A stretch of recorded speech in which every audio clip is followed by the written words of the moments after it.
He was sharp, highly competent, and successful by every visible metric.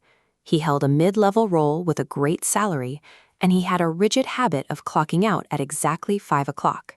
He watched his managers destroy their health chasing corporate promotions and deliberately opted out. He refused to sacrifice his weekends for the company. He beat the game his generation was warned about. He completely avoided burnout. Yet, sitting across from me, he admitted he felt entirely lost. Setting strict corporate boundaries works perfectly for protecting your time. It fails entirely at protecting your core identity. He told me something quietly that afternoon. I don't know what I am if I'm not my job. Historically, professionals collide with that exact thought 3 decades into their careers. Today, an entire generation of 20-somethings is hitting it head-on. Career counselors usually diagnose this dread as a symptom of a broken labor market. But the feeling of emptiness we are seeing right now doesn't come from working too many hours. It comes from an absence of self. By hacking the modern workplace to prevent exhaustion, young professionals accidentally cleared away the noise, exposing a much older human problem.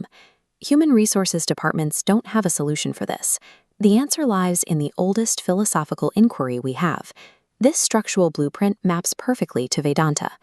Vedanta is an ancient school of Indian philosophy, focused entirely on self-realization and diagnosing this exact feeling of emptiness.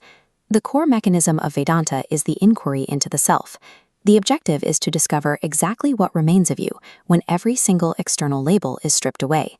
Most modern workers spend 40 years stacking titles, salaries, and metrics on top of that foundation, specifically so they never have to look at it.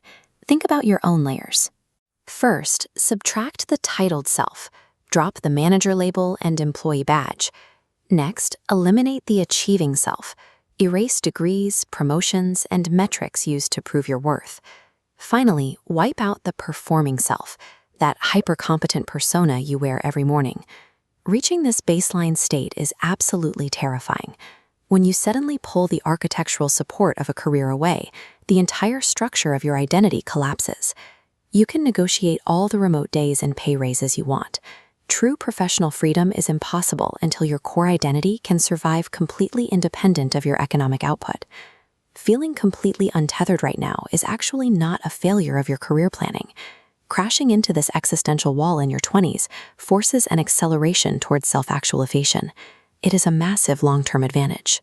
Previous generations used 30 years of mandatory overtime and corporate ladder climbing to distract themselves from ever asking, "Who am I?"